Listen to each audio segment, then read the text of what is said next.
1987 का वर्ष, उत्तराखंड का एक शांत पहाड़ी कस्बा और वहां स्थित एक पुरानी भयानक कोठी, कोठी नंबर 33। इस कोठी के खंडहरों में अतीत की कहानियां छिपी हुई थीं। लोगों की मान्यता थी कि इस कोठी में एक अंग्रेज अफसर का निवास था, लेकिन अब यह खंडहर बन चुकी थी, जिसकी रहस्यमयी रातों में प्रतिध्वनित होता था एक आश्चर्यजनक संगीत।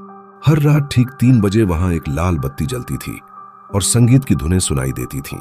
लेकिन जो भी इस कोठी के अंदर गया वह गायब हो गया। इस रहस्य को जानने की उत्सुकता से भरी श्रुति, एक 22 साल की पत्रकार, ने इन अनसुलझे मामलों की तह तक जाने का निर्णय लिया। सरकारी दफ्तर से मिली फाइल में लिखा था केस क्लोज्ड, सब्जेक्ट वैनिश्ड। इसने उसकी जिज्ञासा को और भी बढ़ा दिया। वह अपने कैमरामैन अद्वैत के साथ कोठी की ओर बढ़ी।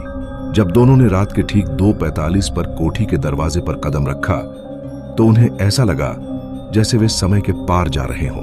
पुरानी फर्नीचर, दीवारों पर लिखे अजीब मंत्र और बीच हॉल में एक भूल भुलैया सा पियानो। कुछ ही क्षणों बाद पियानो अपने आप बजने लगा। जैसे ही संगीत की धुनें चारों ओर गूंजने लगीं, ठंडी हवा का झोंका उनके चेहरे पर लगा। श्रुति को एक मर्मस्पर्शी आवाज सुनाई दी, तुम आ गए, बहुत देर कर दी। यह आवाज उसके कानों में गूंज रही थी, लेकिन जब उसने पलटा तो कोई वहां नहीं था। अचानक कैमरे की स्क्रीन पर एक अदृश्य चेहरा नजर आया, एक छोटी बच्ची के सफेद आंखें। उसने कहा, अगर आगे बढ़े तो सब कुछ भूल जाओगे।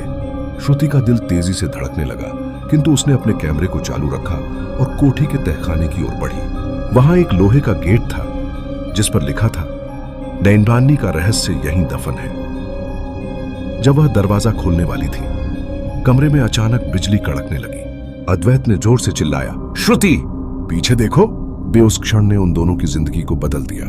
क्या था कोठी नंबर 10 का रहस्य? कौन थी वह बच्ची? क्या श्रुति और अद्वैत इस खतरनाक खेल से बच पाए? ये सब जानने के लिए तैयार रहिए भाग 2 में, जहां इस कोठी का सच परत दर परत खुलते जाएगा। रहस्य अभी बाकी है।